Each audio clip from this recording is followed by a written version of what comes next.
Hi, welcome everybody to the show.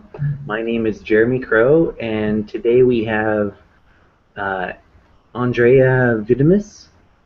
You got it right. Totally. Awesome. Occultist, author of Hands on Chaos Magic. It's an excellent book on occultism with obviously chaos magic, but it covers a lot of really interesting topics, including NLP. You have a background in NLP and hypnosis and psychology as well, like a scholarly background in that. Just you've done a lot of speaking arrangements and lectures, and you'll be speaking at the upcoming International Left Hand Path Conference of this year, 2014, in Indianapolis, Indiana, July 25th to the 27th.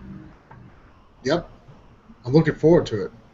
Yeah, I'm really looking forward to it as well. We have an amazing lineup going on for that, and it'll be really cool to be face to face with you and interact with all the other people there. It'll be really awesome. So, why don't we start out with introducing yourself a little bit about your background? How did you find yourself? I know that in something that I read, one of your bios, you mentioned that you kind of started out on this path when you were exploring uh, psychology. Well, I had started out in magic almost completely as an atheist. I didn't believe in any of this. Lots of people in my family did, but then I had pretty much a shamanic initiation where weird shit happened. Lots of weird shit happened, and people started avoiding me, and I didn't know why. Because I'm a generally pretty nice guy, and they would later confess, that weird shadow thing that happens when you're around, where the shadows take humanoid faces, and all the stuff. It pretty much blew up my whole "it's all in my head" psychology right there when other people are actually seeing the same things that I was seeing. So I had to adjust my methods from just cognitive science to add some more tools to my toolbox. It started off as a pretty hardcore materialist. Like I wanted to be a biochemist. I was not interested in um, occultism at all.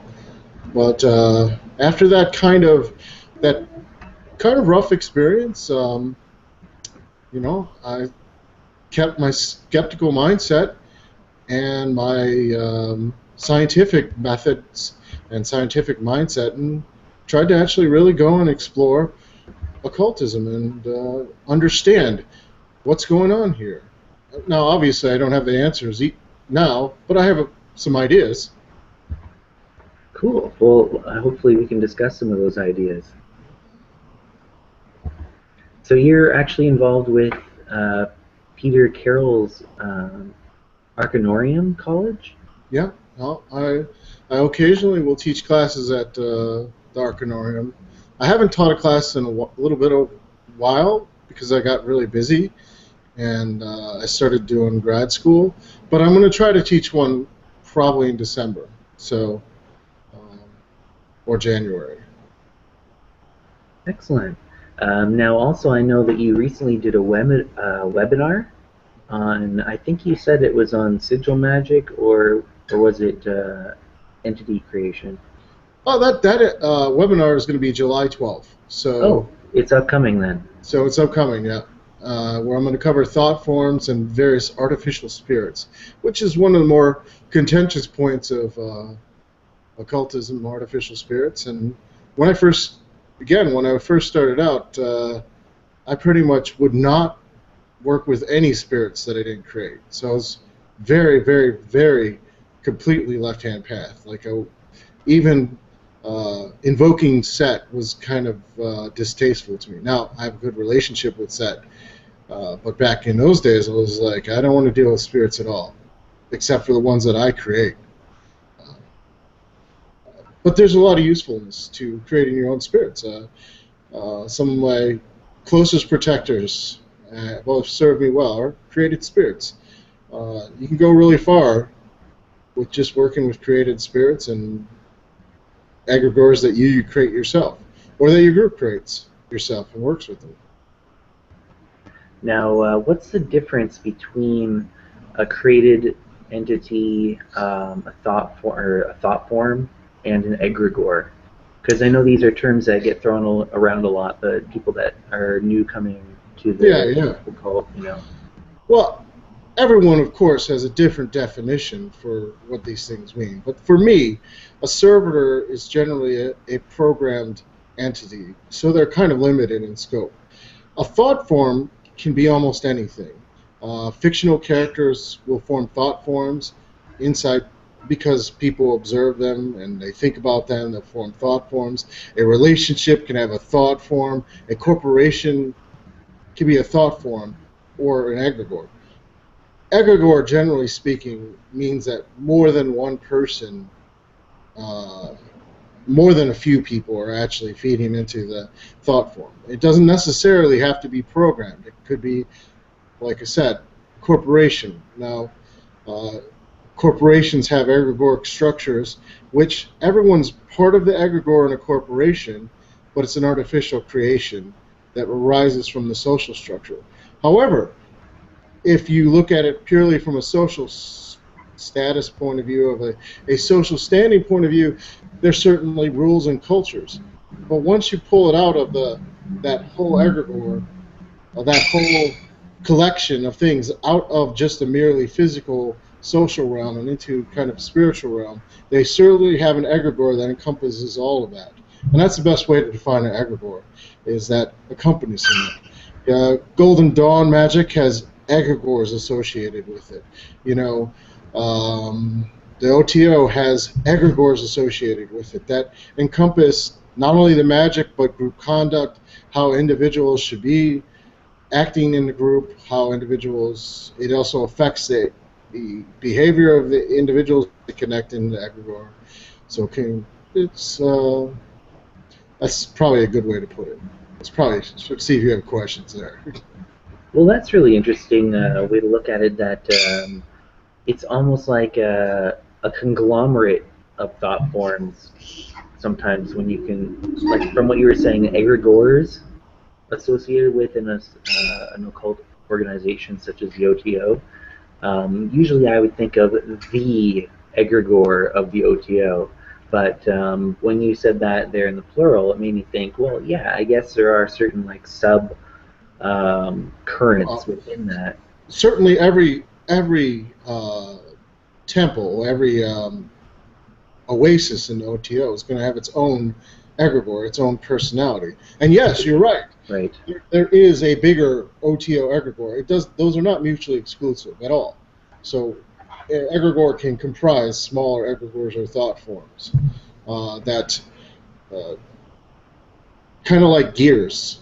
You can have one overriding big gear, but then they're connected to other gears that are influenced by the greater egregore, but are not the greater egregore. It's really kind of depends on where you're looking at it. Like at what view. If you're looking at 10,000 view, you have this big organizational egregore, but down at the 10-foot view, you might have a departmental egregore or a location egregore that's part of the bigger thing. And really, through various means, you can communicate, not necessarily alter, but you can definitely communicate with the egregore of those things at any level. Now, I imagine that a new group that is starting out, if you were starting, say, a local group of close-minded friends that you were going to do regular ritual with, that would develop an egregore on its own naturally, but maybe there are things that you can do to consciously direct the development of that and the character of it? Absolutely. You could set out to do rituals to create an egregore right from the start that would guide the character of the whole group and would determine a lot of who comes into the group, because it may not be compatible with the egregore you initially create, so you'd get different people. And that's a good thing in some cases, especially if you want certain types of people in your local working group, as opposed to letting it grow organically, which, sometimes that can go out of control. Somebody comes in the group and then it destroys the whole egregore because they don't get along with everyone else, or they get along with a couple people and they're very charismatic, and then their kind of ideas and their whatever shadow issues or their need to fight with people gets in the way and splits up the group. So you could actually like front load it with creating something that looks like a servitor that could grow as the group egregore with purpose and intention. That's very cool. Now, you could even do that for a corporation too. If you were magically inclined and you were starting a corporation, you could, I assume, do the same thing with a corporation. Ever notice how corporations have things that look like sigils for their logos a lot of times? Oh yeah, definitely. And they would have like a certain mission statement or unique selling proposition, right? Yeah, yeah. I mean, occultists, we kind of often live in an ivory tower. But just because they don't call this stuff egregore creation in business, it doesn't mean they're not creating egregores. They're doing everything you would need to control and get people to basically function for the greater will of the business, which is the greater will of the person who created the business in the first place. That, by any means, would sound like an egregore, a servitor. Just it's a servitor that they're using the language and business structure and laws to create in the physical world a corporation that fulfills the stockholder's will, or one person's stockholder at the start of a corporation. And they throw their weight behind that corporation. They sacrifice to that idea that they have put out there for the will till it's strong enough that they don't have to. I mean, if anyone thinks that starting your own company is easy, or you just, even if you're a magician and you're lacing these things and doing these things even with more intention, they got another thing coming. You got a lot of work up front. You got to get it to grow. You got to put all this effort into getting your creation to grow, and then you can start reaping the benefits. But so absolutely, if someone, I mean, I think although the language is different, the process is very similar to what you would do in that case. And if you were a magician, you could even probably spike the waters even better to have it actually grow and build faster, because you understand kind of how it connects people and how the egregore grows and how you can actually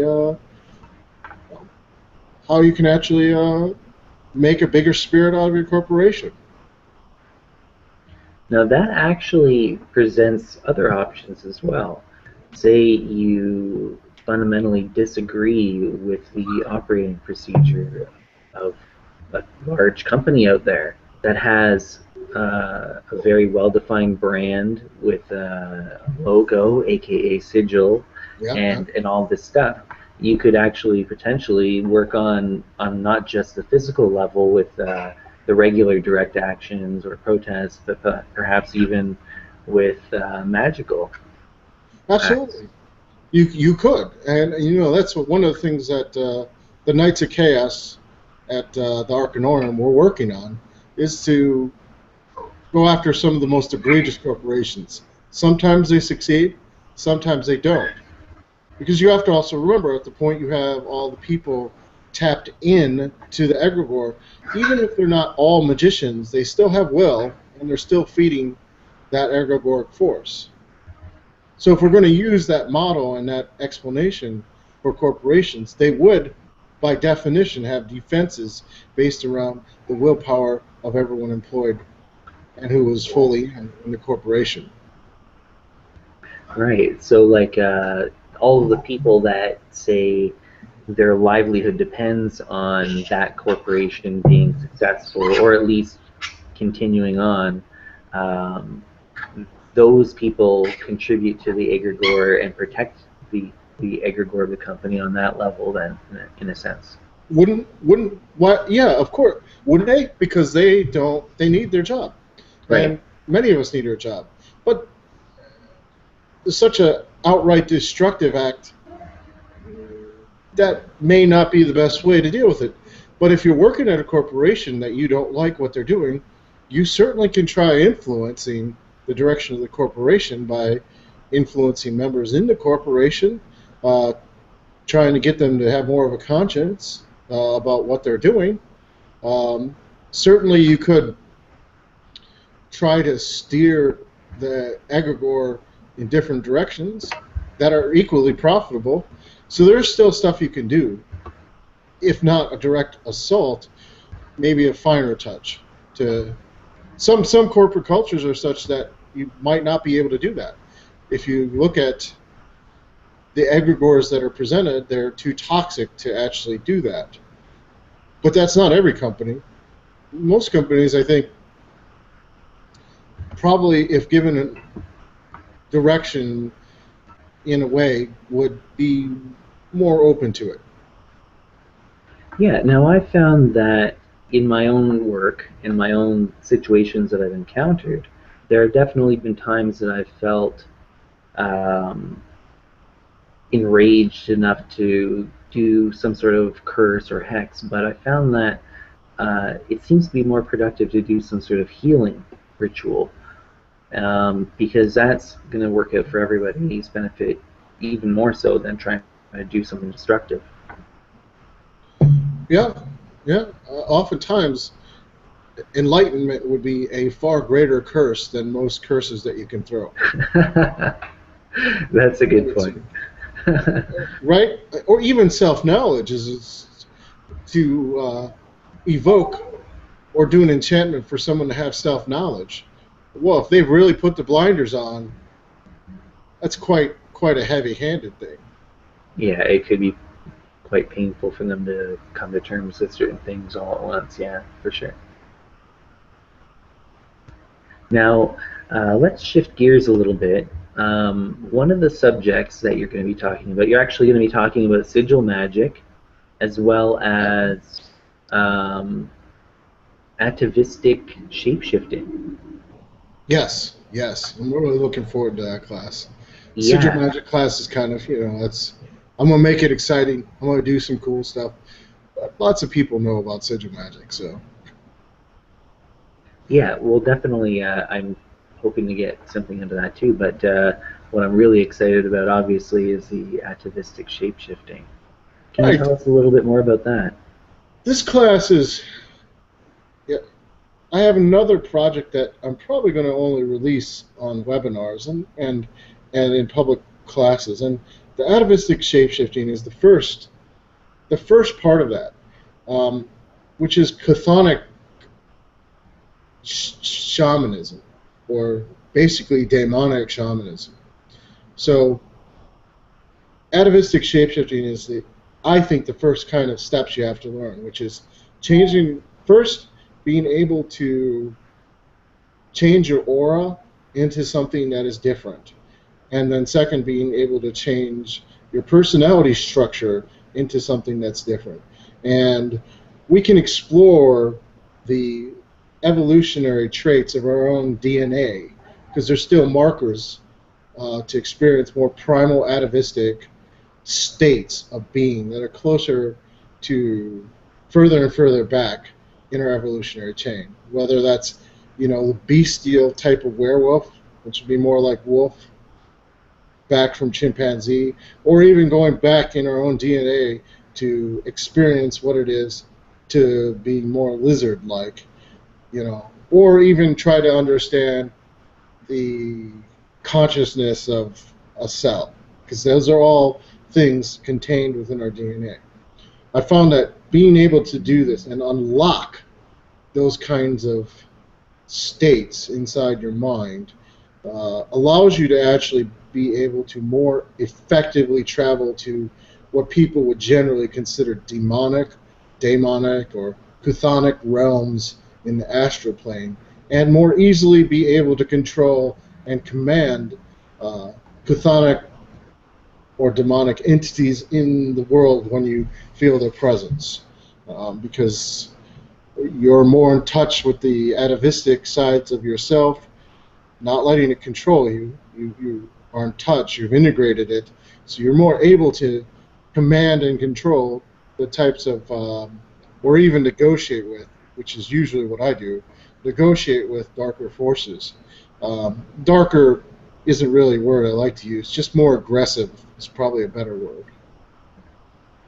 I find that kind of work extremely interesting for sure. Now like I find that really interesting that you go back to like the chimpanzee and to like the lizard, because we do still have like the lizard brain Exactly. and all of that. It's really interesting to me, and if you were to, it definitely makes sense that if you were to take those parts of yourself that most people consider taboo, or they try and push it down, being called an animal is often considered an insult. Sometimes it's a good thing, but a lot of times people say, "Oh, that's don't be like an animal," or something like that. But we are animals, and if we can recruit a greater amount of ourselves, of who we really are, then I can definitely see that that would allow us to have a greater authority in commanding entities and such. Well, yeah. I mean, if you're going to dismiss all the more primal aspects of our personalities, well, it's really hard to understand what we are. Sure, we might have these high aspirations and visions, but we can't really ignore the fact that we have primal needs, and to understand and be able to work with that, we can channel them in directions that, to be blunt, are adaptive. We can use it, right? Using the, if you're struggling and you can tap into that animal thing to make sure you get, you have the force of will behind you, it's primal force to get what you need to survive, well, that's exactly why it's there. It shouldn't be blocked off. And if you can do it in a way that you can control it, well, then you can channel it into, like we were talking earlier, creating a new business, writing books. You could channel it into being assertive at the right times, as opposed to, if you get angry and you get out of control and you've never dealt with those primal aspects, and I'm sure everyone who's been listening had been angry or upset, and what are you tapping into? Your conscious mind, your executive mind, is starting to fail because you're so upset. Well, if you've been in those states before in ritual, you've been in those more animal states. It's much easier to control them and use them. Just like, that's why I was saying it's much easier if you are able to get that down. It's much easier to deal with entities that would cause that in you.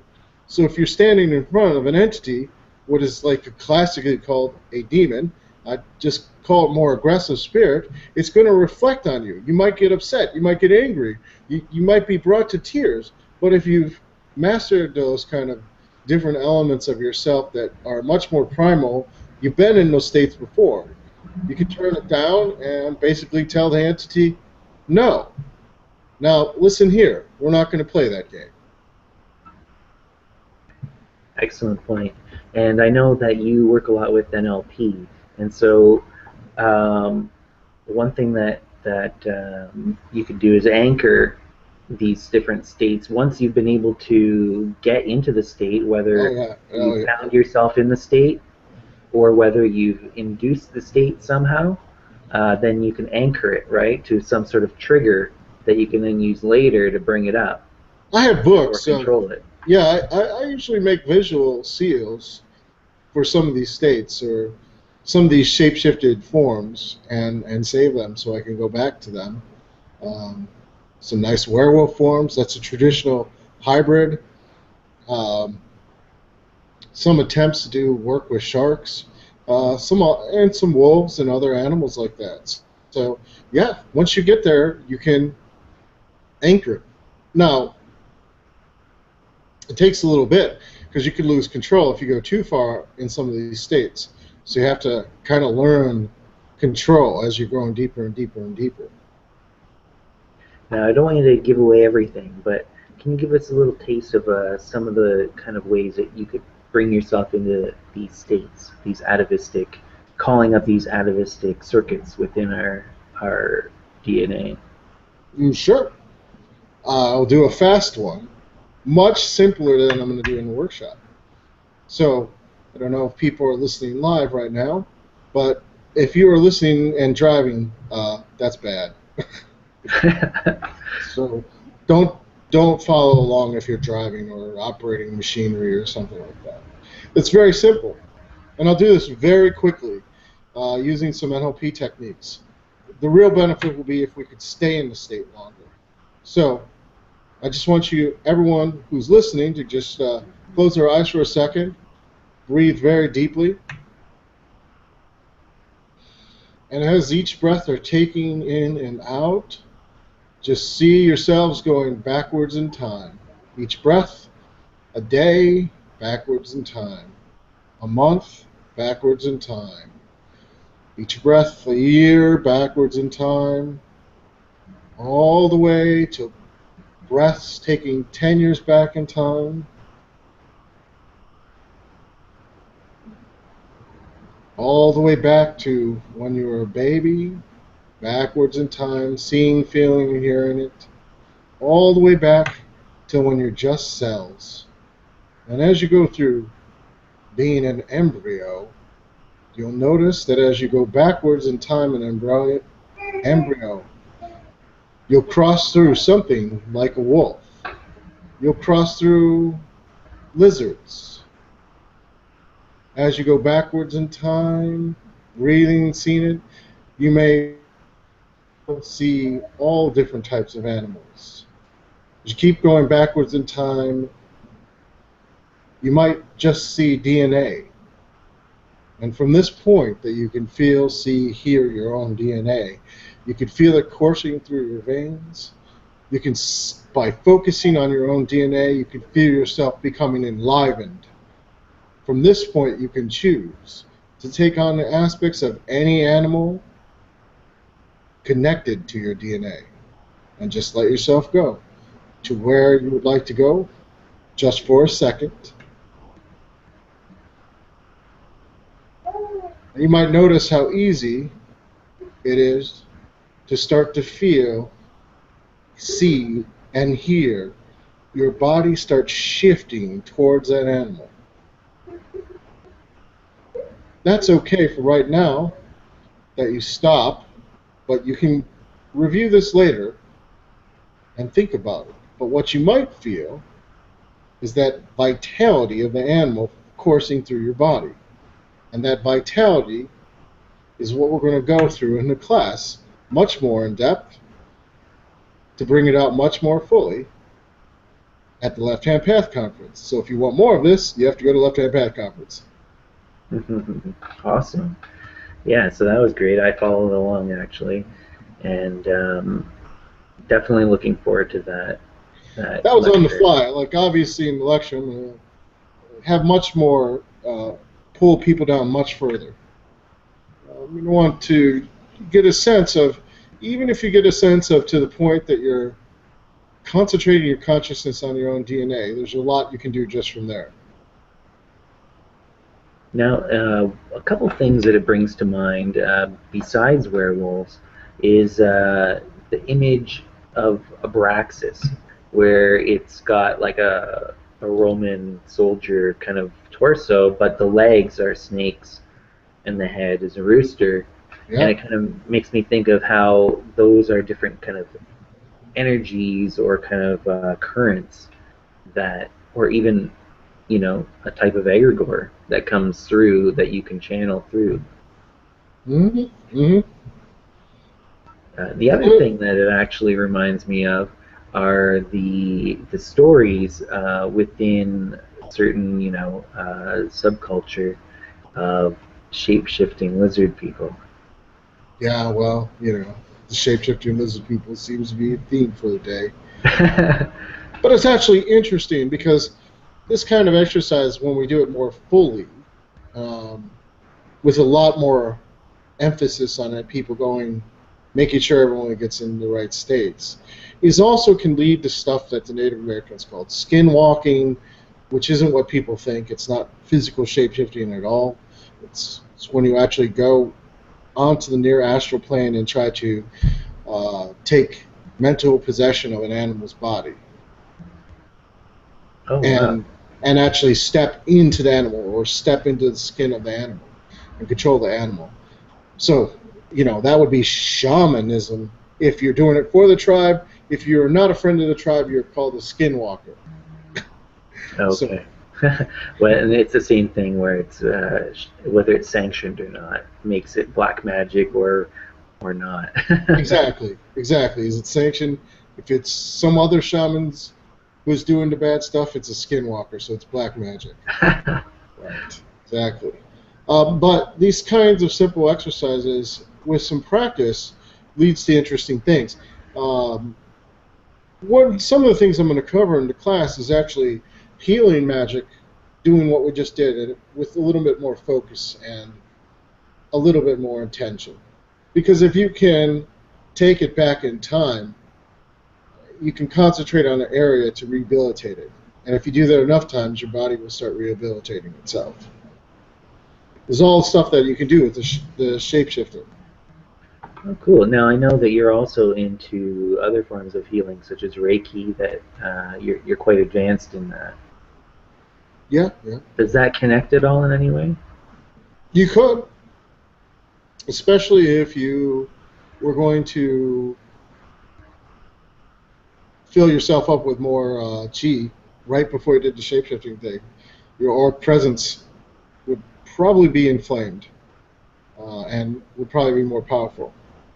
Reiki is one of those things where you have to be creative to use it outside of healing magic. So, but you could definitely fill yourself up, really kind of get yourself filled with positive chi before doing this exercise, so that way you could really kind of pull that into your auric presence and then go from there. Very cool. Now,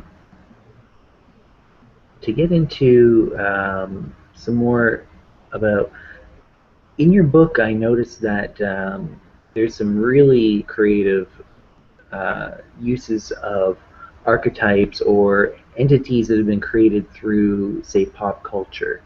Now, Mm-hmm. I know that that a lot of traditionalists might say, "Well, this is just silly play acting or whatever." Um, Now, how would you react to that? I suppose. Well, Doris Nowicki, who was one of the more traditional people, actually wrote a book on thought forms that justifies all of the pop magic work that multiple authors are doing, from Phil Hine to Peter Carroll. Um, the fact is, it gets results. Um, it can be easily ignored. Those results, if you want to argue whether or not we got those results, that's a different argument, but you can't just ignore those results. You can't pick and choose which experimental results you're going to ignore because it doesn't fit a convenient operating theory about reality. The fact is, there's lots of people who've gotten results with pop magic entities, and there's lots of people who've been using fictional entities to get magic. So clearly, if it's producing results in the physical world, if it's just play acting, then it's a similar type of play acting that is being done with ritual magic. It's not really a claim that I would be willing to make based on actual experimental results. And nobody would like to believe this stuff works. It's more comforting to say, I have this 1,000-year-old paradigm, and this works. But realistically, the fact that you can get results from some of these pop magical entities, from fictional entities, says a lot about the universe and a lot of questions that would come from that if you accept that. It is Lots of people, like I said, lots of people getting lots of results. Can't ignore the body of evidence. And there is a large body of evidence that says that. Now, we can argue about the mechanism of how it's getting those results. Can't argue with the results, unless you're, like I said, you can't fairly argue against the results that people are getting, because not everyone can be lying. Even if one half of the people are lying, there's still a lot of people who've gotten results using fictional characters. Yeah, no, I would say that the traditional methods are working with fictional characters as well.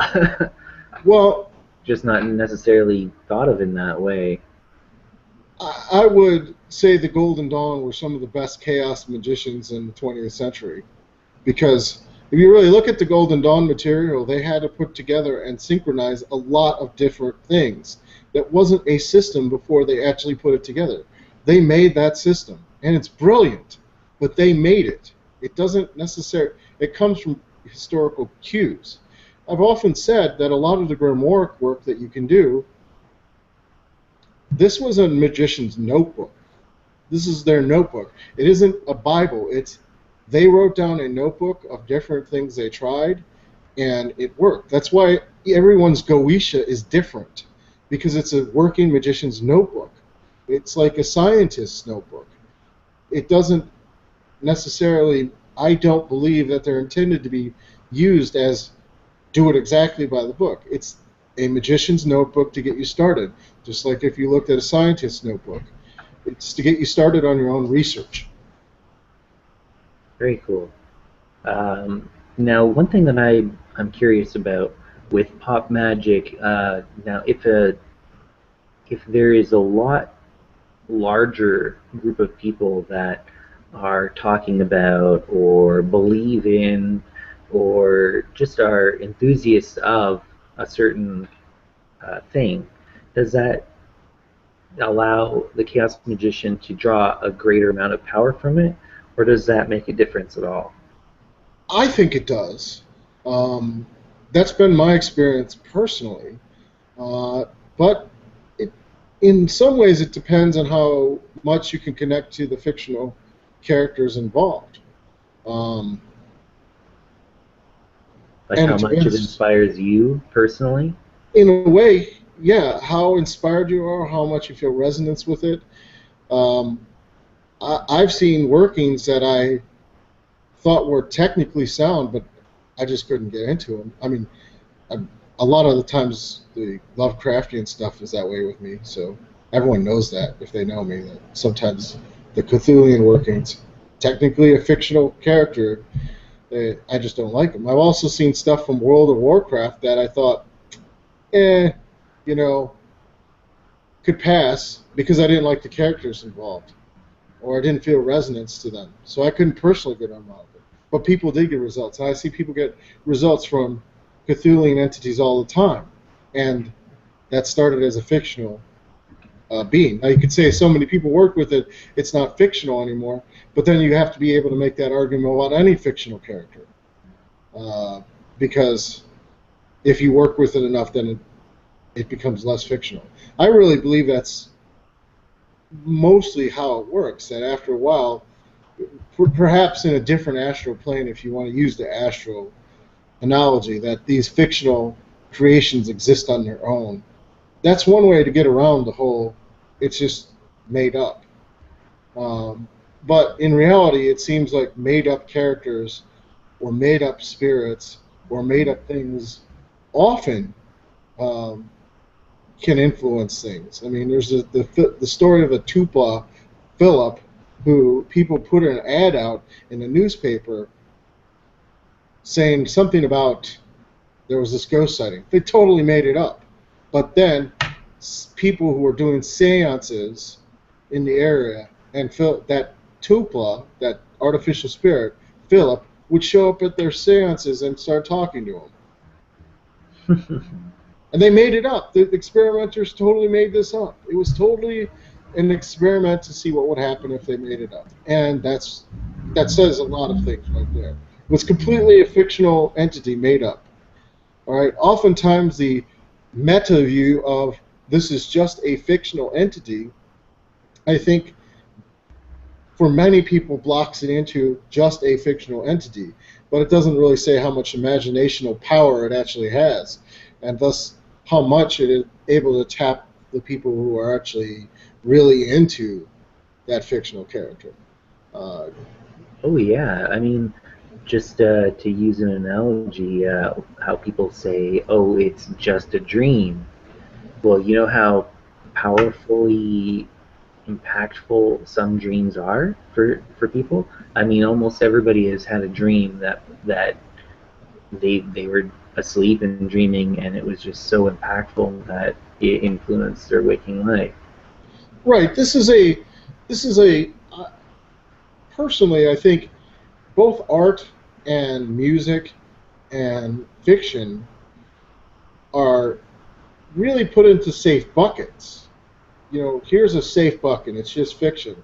But really, some of these works of art and fiction and music have a great impact upon the people listening to them or otherwise engaging in them. That, by definition, could be, if it done in a willful way, an act of magic, because you had a cause and effect.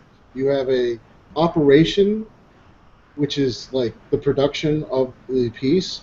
You have a second operation, the viewing of the piece, and an emotional and perhaps life effect right there. Um, Now, might get in some trouble with whether it produces other tangible results, but it's not as clear cut as people would like it to make. And oftentimes, how do we know what these historical documents are coming from? Well, we probably don't, because how much of it was changed by the Catholic Church? Almost every document we have is been altered by the Catholic Church in some way. Any kind of Western ceremonial magic book has probably been altered or otherwise influenced by the Catholic Church. Are these what these entities originally were? Who knows? So a lot of times, like, we're dealing with propaganda. It's like kind of like a different type of fiction. You know, it's just there's a meta idea that this is more real because it's been worshipped in a way that's more real. But in the example of the corporations that I gave, what has more power? A corporation that is well branded, or an entity no one has worked with for thousands of years? What has more power in the world right now? Oh yeah, certainly the corporation. Right. Uh, but that's still a fictional entity, you know, and it still Right. can affect people's lives. I mean, corporation's just an idea. Uh, Now it might be easier to influence the thousand-year-old uh, dead but dreaming kind of uh, god that was once worshipped in the past, but is no longer. It might be easier to work with or influence, but how much influence would they have? You know what I mean? I guess it's a right, trade-off, right. right? We're not, most of us probably listening are not Jewish. We do not have a Jewish upbringing. We would have to learn all of that to learn the cultural symbols. But we have cultural symbols from our culture. Now, we might not like those cultural symbols, but they are in our culture. And why can't we work with them? Again, like I said, there's a body of research, a huge body of evidence that these fictional entities will get results. And if you remove the meta limitation that it's just fiction, which is very hard to do. You have to do, honestly, you have to do a lot of kind of meditation, a lot of self work to remove that idea. You have to have some other trick of why it's not just fiction, because that's a pretty strong belief on top of the beliefs. If you can't get past that, it's hard to make fictional characters to work. You literally have to get past the idea it's just fiction, or it's just a character from this. Well, I mean, even just for a contemporary example, look at the influence that The Matrix has had on people. Right. Or Star Wars. Right. Yeah. That's a This is huge. right. You could almost, the Matrix as an idea is perfect. And I myself have played around with that as a magical system, and it works great. Um, Now you could argue, well, the Matrix is just a neo-Gnostic view of the world. Okay, but you can almost argue any fiction is just some neo reinterpretation of an older archetype. So again, then even by that logic, we're not just playing. You're not just playing around because you're tapping into older archetypes. If you want to go into an archetype, magical type of leaning. Yeah, definitely. I find that stuff very interesting. Um, it kind of makes me think of the whole idea that of life imitating art as well. So if anyone has actually sat down to write fiction, and I mean really got into the characters, any writer, the idea that these fictional characters have no life of their own, no writer I know, including myself, would agree with.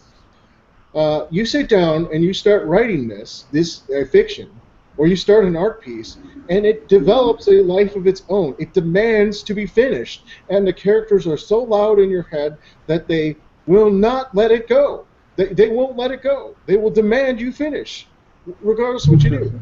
But this idea isn't so far-fetched than a spirit telling you, hey, I am a 1,000-year-old spirit.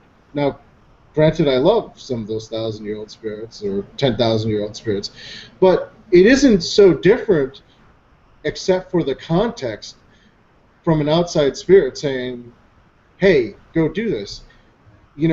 I think everyone who has done any real fiction writing will know exactly what I'm saying about the characters coming to life inside your mind, and the characters coming to life when other people read it. There's so much Harry Potter fan fiction, it's unbelievable. There's Star Wars fan fiction.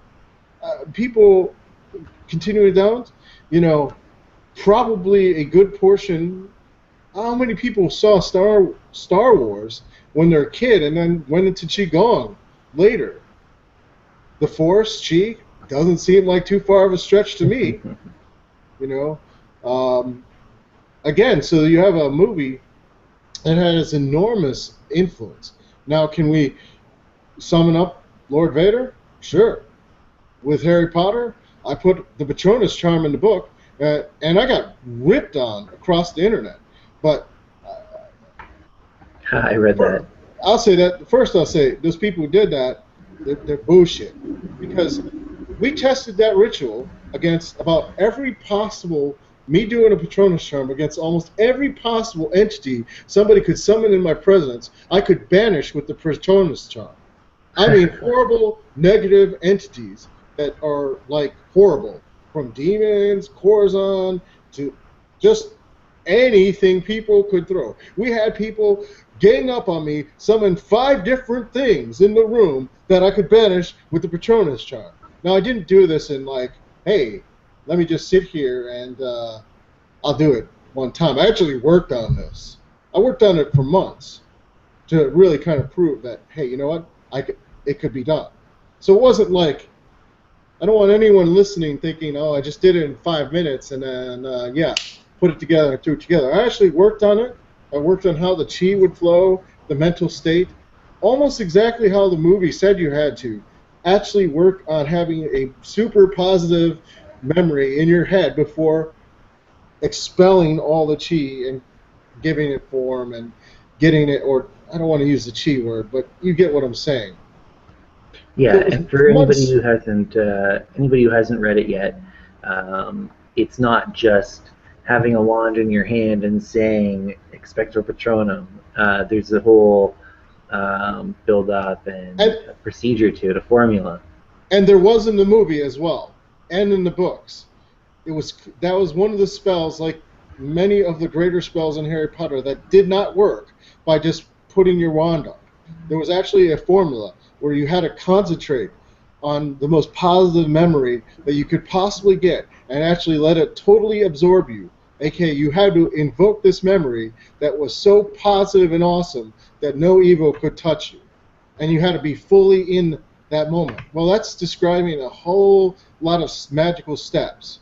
to make this Patronus charm.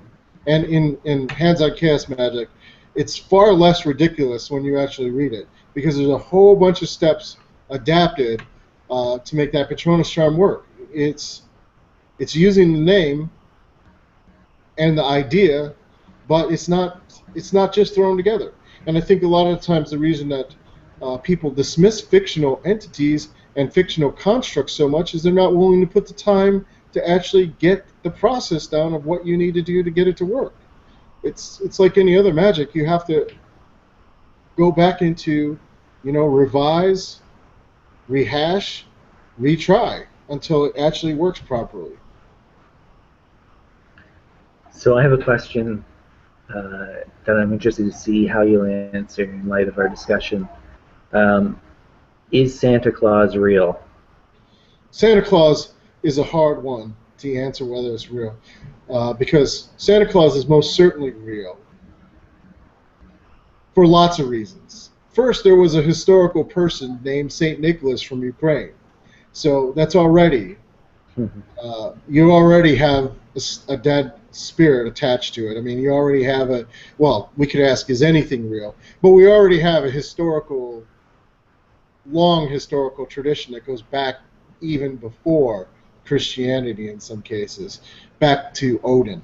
So there's so many of this archetype that go connections that keep coming up on the Santa Claus type thing.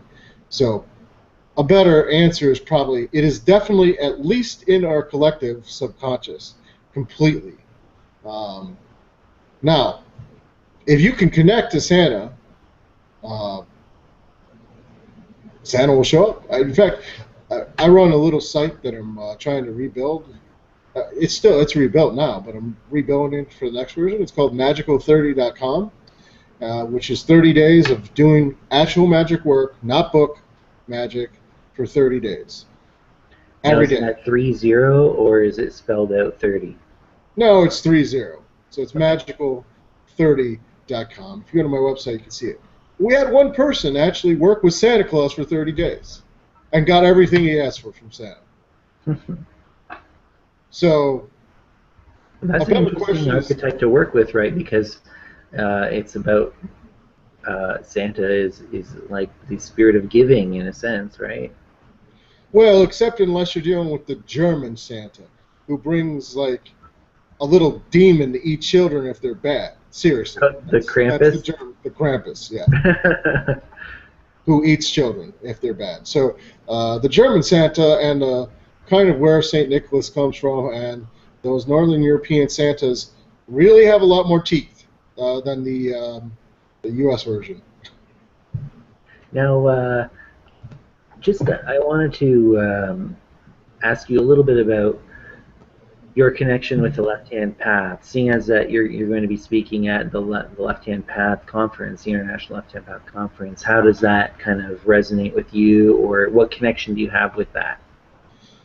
I started off, I was 100% probably the most hardcore Left-Hand Path person that you could have, but not in the I wore black and had nice eyeliner sort of way, right? I would not allow any other spirits in my frame. I would only work with sigils, servitors, and various psychological constructs. I would ask nothing from anything but myself that I could build myself. That's pretty Left-Hand Path. Right. Now, then later, then you decided, then you had certain experiences that led you to want to explore the concept that there are objectively external entities? Yeah, both that and the idea that perhaps the separation between Left-Hand Path and Right-Hand Path is ultimately just an illusion. It's just ultimately a metaphor for what you're doing, that the two paths generally actually go to the same place, just different words. On the Left-Hand Path, you are deifying yourself in classical. In Hindu terminology, the Left-Hand Path is more about breaking taboos to the point that you can get past the arbitrary restrictions. The left-hand path, as we know it in the West, is very much about deifying yourself. Well, what happens on the left-hand path? Every person that I know on the left-hand path starts a business, they write books, they somehow create an idea. But then they have to serve that idea because it's part of a greater plan. So they effectively have switched over to the right-hand path. Even though it's their idea, they are serving an idea. They are spending time and sacrificing that time for an idea, which is very much, you need to do that to get ahead. You need to be successful. You need to do that.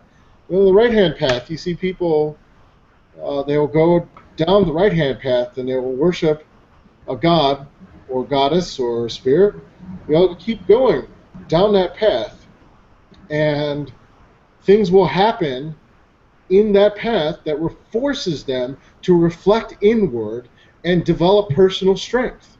It doesn't matter what God form they're working with. They have to go and develop personal internal strength, analyze themselves, like figure out what's going inside themselves. Well, that by definition is what you would do at the starting point in the left-hand path. So ultimately, I kind of thought these have seemingly very different goals of the two paths, but maybe not.